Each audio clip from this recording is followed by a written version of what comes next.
It's up to the individual instructors out there to implement the program and to promote the program. All we can do is give you the tools, and then you make the application. So just out of curiosity, the program's been in existence for about 2 years now. How many CCIs or SMEs do we have amongst us? Okay, all right, okay. We have to get the information out. There's still currently a lot of people in the Soaring Society membership that are unaware of the program, okay? We do have a great handbook. Has anybody downloaded the handbook? Okay, you should check the webpage about every 90 days because I'm getting ready to update the handbook again from recommendations from individuals, and you all have a say in this. So if you see something in the handbook you don't like, send me a note or give me a call and we can discuss it. We're trying to make it accessible to everybody. What we want to do is have some sort of standardization. I'm an ex-military guy, like I said, and I was in standards, and we want to make sure we have standardization. But welcome, and we're going to go with a quick review. So as we know, we're trying to do a new path. We're trying to get people to fly cross country. It is a very difficult task. It's going to be very difficult because of a lot of limitations, all right? A lot of limitations. But the program is moving fairly well. The program is revised after many years, and this information is found in the program guide, the instructor supplement, and the handbook. And what we're trying to do is get active instructors. Currently, you have to be an SSAI with a CFIG to become a cross-country instructor. Now, those that are not instructors still can participate through the SME program, subject matter expert, and we'll cover that here. We also need organizations and locations willing to host these CCIs, okay? So that's local clubs. They want to put a cross-country camp together, you can, all right? We do recommend that you use the handbook to follow along. The SSA is supposed to be a training and safety organization. Well, we have a handbook now for training. We just need it to be implemented. Again, it's up to each instructor to go ahead and make that implication and also to enhance the training.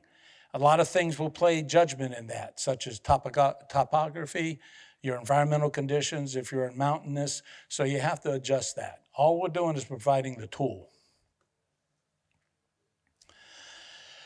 The qualifications to be an SSAI, cross-country instructor, is again, be an SSAI instructor and hold a current CFIG, not an expired CFIG, it has to be a current CFIG.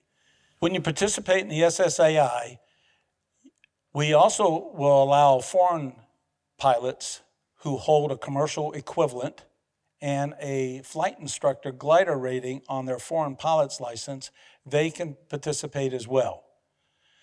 You must have a minimum of a private pilot to be an SME, but you have to have some other requirements, and we're going to go over those here.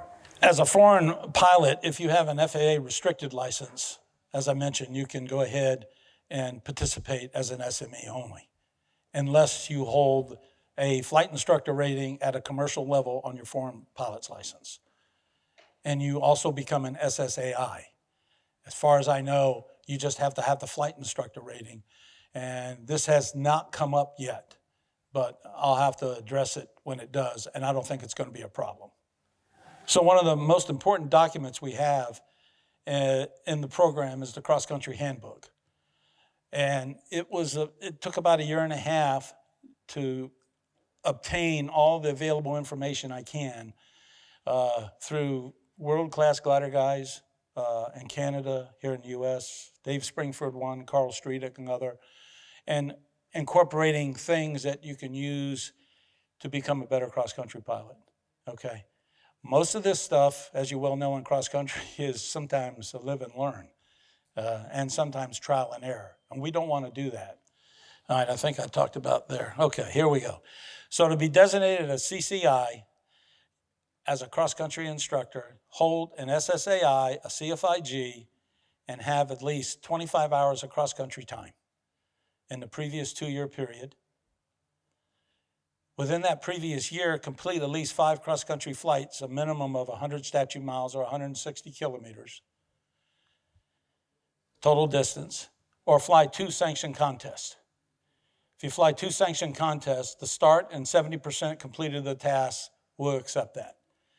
We're not trying to put a lot of restrictions on this thing, but we need to ensure that we have the cross-country basic foundation, okay? And there's nobody official here in the SSA, but we don't care about racing right now, okay? You can't race if you can't fly cross-country. So this is one thing where we want to go ahead and promote. You have to have cross-country pilots. Once you get the cross-country pilots, then the racing will come. And the more you fly, the better you get. I know it. The more you fly, the better you are. Then you make application through the SSAI. You go to the SSA webpage. At the end, you'll see where it is, okay, under racing, badge and achievements, basically. Some required elements for a good cross-country program are clubs that encourage cross-country soaring. I know a lot of clubs discourage cross-country soaring, okay, because maybe they don't have the equipment.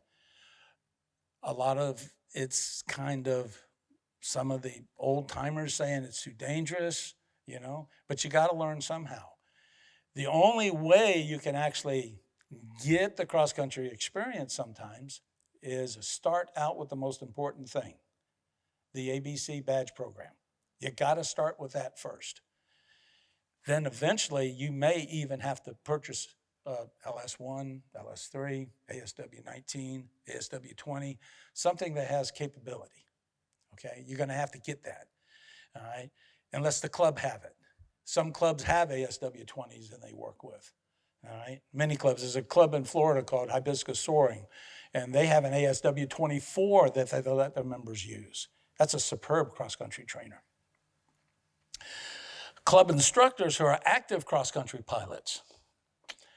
I was an examiner for 40 years, and gliders, and airplanes, and helicopters, and everything in between. What happens for a CFI airplane to get his CFI glider? All he needs is 15 hours pilot in command and a glider. Now, that may not do real well on teaching cross-country because most instructors never get away from 5 miles of the airport. 95% of all the examiners out there have never flown more than 5 miles from the airport. So you have to have that basic knowledge, and that's why we require at least a silver badge for the CFI, okay? For the SME, it's a gold badge or a diamond distance or gold distance, okay? You don't have to have the badge per se. It's the diamond distance of gold that you've flown cross-country. Here's one that is hard to work with, is the availability of a sailplane with the performance to conduct a cross-country flight. Just like I said, you got to have something. It's hard to do cross-country flight in a 126. No, that's okay. Bob. Hey, Bob. Bob, remember, we don't have all day to fly. Okay.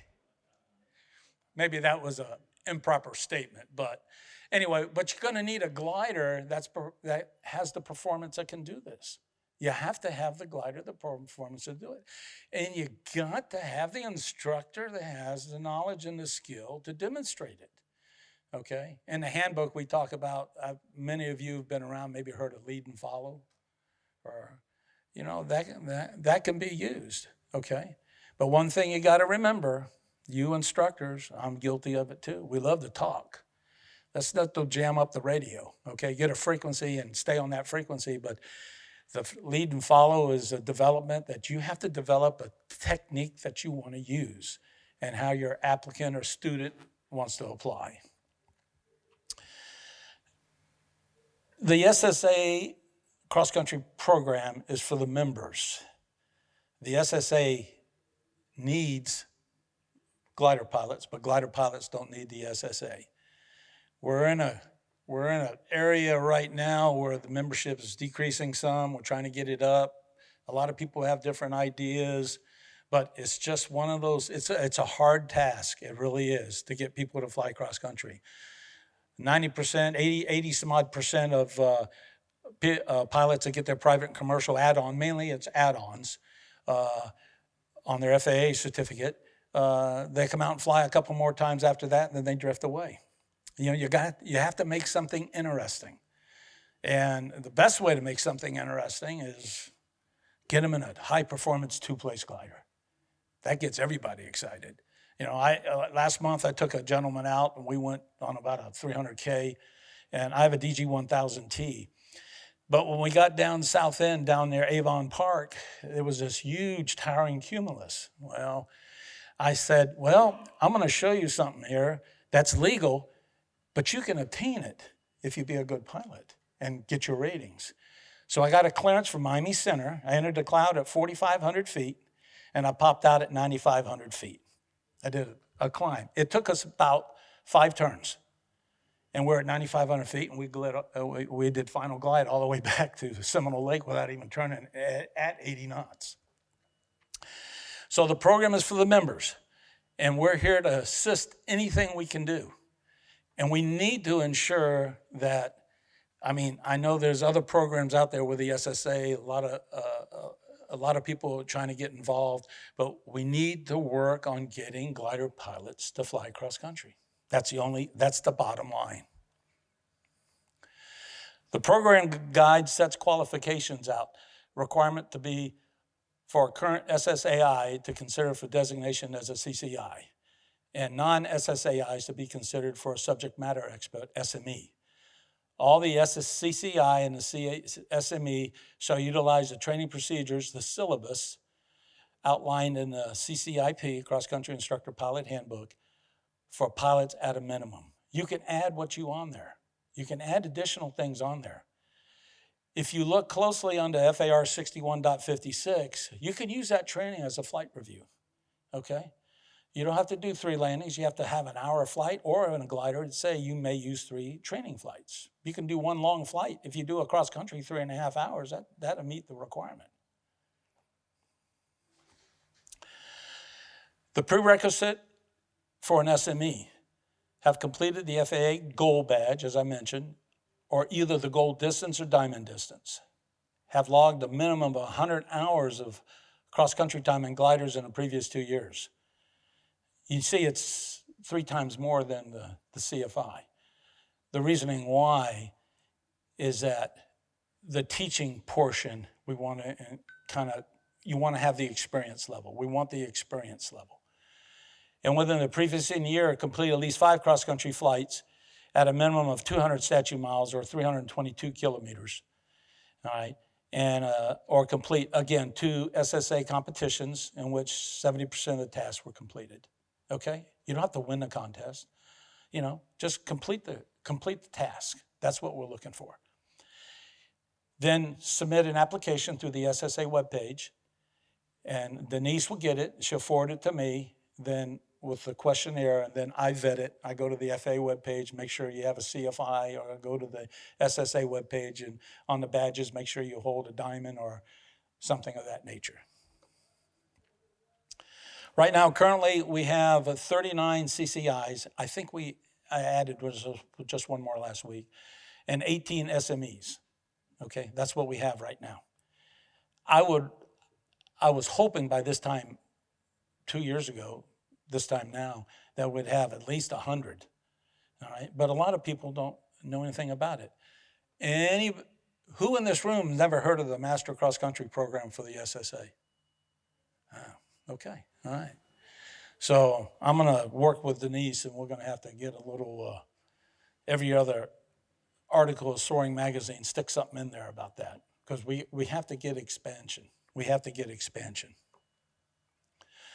That's a nice certificate you get, okay?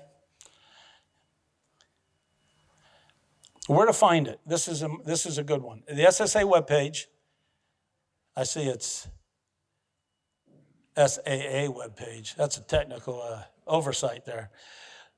You go to Badges and Awards, then select the badge record page. Then on the left column, you apply for the CCI or SME. Then you scroll all the way down and you'll find the cross-country handbook. And we need to basically review that periodically because there's changes on there. We have a lot of stuff in that handbook. All right? There's a lot of stuff in there from flight safety, okay, thermaling, accuracy landings. We have stuff in there that maybe people don't know about. I just did an article on static lines. You fly in Europe, you wear a static line. You fly in the military, you're connected to the aircraft. When you go out, it deploys, static lines. You can get a static line for $110 from National Parachute out in, I think it's in Washington. And they'll send it to you, hook it up. There's a couple ways you can hook it up. Mine's attached to that. You know, you look at a high-performance glider, you got an orange ring on the left-hand side. People say, it's not in the manual. It's not in the GFM. It doesn't even talk about what that is. That's your static line hookup, okay? So Strong Parachute, or Paradigm Parachute now, they say that if you go out at 500 feet with a static line, 500 feet AGL, the chute's going to open. If you get knocked in the head and you don't have a static line, you'll be on the news, okay? Now, Dave Nadler, remember Dave Nadler and his Arcus a couple years ago? Came apart, and he had a military guy with him, didn't he? Was it an academy guy? Yeah. 17,000, something like that. The glider came apart. Dave woke up about 7,000, 14,000 feet, okay? If he would have been at 5,000 feet in Florida, he would have been on the news, and it never woken up. But that's what a static line can do. Hitting the head, you're going to be alive. So those things to consider. So that's what we're talking about. And it's included a lot of information is in that, and is in the handbook. It really is. You have to get in and read it. That's what you got to do. And then develop your technique, how you want to implement it. Now, we did add one thing in there on the, if you read it, if you're an instructor, we recommend that you give an endorsement that you've given training, okay? And it's just like any training under FAR 61 as an instructor, if you give training, you're supposed to sign it as dual and give training. Training can be done from another glider. You don't have to be physically in the glider. If you're giving him instruction, he's in a single seat and you're in a single seat or whatever the case may be. But you want to ensure that you cover all the bases and you want to ensure that you get a new glider pilot on the right track. It's extremely important that we give them on the right track. If I can remember one of those laws of primacy, one of those laws, teach it right the first time. So the cross-country handbook includes the program guide, instructor supplement. The program guide, it tells you about the program. The instructor supplement tells you about what the instructor is required to do and things of this nature. And it includes knowledge of basic information. We're not talking about airspace. We're not talking about radio procedures, basic information. And the goal is to teach and expand cross-country flying. That's what we want to do. Teach and expand cross-country flying, all right? And there's numerous topics on cross-country, on thermaling, final glide, static lines, water. I added that last year, and when I wrote that thing, I didn't even include a chapter on water. So I got digging and made some phone calls, and guess what? We got about 2.5 pages on water. And some famous people, was a Canadian guy, I can't remember his name, he always said, if you think about dumping water, dump it. Don't think anymore, all right, if you're going to use it. So water, and this thing's in there to, little tiny stuff like water puts water spots on your glider, right? Well, add about a half a cup, depends on how much water, about a half to a cup of Downy into your water. It doesn't hurt the tanks. It prevents spots from not forming. So it's a clean glider, just little tiny stuff. We try to include a lot of that. This is your program we need you, if you don't like something in the manual, then send me a text, give me a call. We'll talk about it. We can change things. This is your program. And the SSA wants everyone to get cross-country flying. Really do. We really do. Any questions? I know it's kind of short. It's just a recap of what we did 2 years ago. And all we're doing is make sure you get on the SSA webpage and you can go ahead and download that cross-country handbook. It's about 80 pages. I think you guys will like it. I think you will. It's got a lot of good information. But anybody have any recommendations, any thoughts? I would encourage everybody who is not familiar with this program to take a look at that and get involved in it. It's got some great steps there to go along the way to achieve what needs to be achieved in getting kids to get away from home, or anybody to get away from home. Yeah, we have starting with the badge thing, the mentor.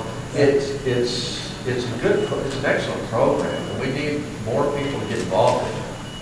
That's right. Thanks, Bob. What we want to do, basically, again, the badge program is where you got to start. You got to get that badge program. You got to do the badges, okay? And I had a gentleman call me. He has no badges. He's flown cross country. He did his silver, but on the way back, there was no lift. He had to land off field, and he totaled the glider. And I said, well, do you have your badges? He says, no. I said, wow, once they get their private or commercial, and they leave the glider port and go out, they can go buy themselves a dual discus, okay? And there's no other training required. Now, the insurance company, that's the only savior you may have. The insurance company may come in and says, you need 25 hours in the aircraft. So hopefully they're forcing you to get with an instructor. But that instructor may not be cross-country savvy. That's one of those things. So download that manual, and that manual has a lot of good information in it. It really does. And we didn't want to keep it real technical, okay? It's not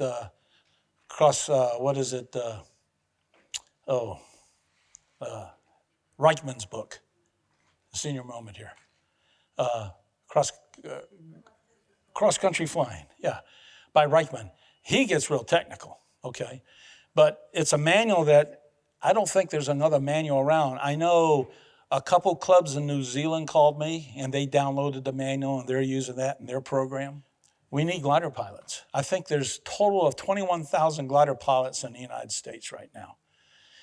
Of that, I have no idea who flies cross-country because there's no bracket for that.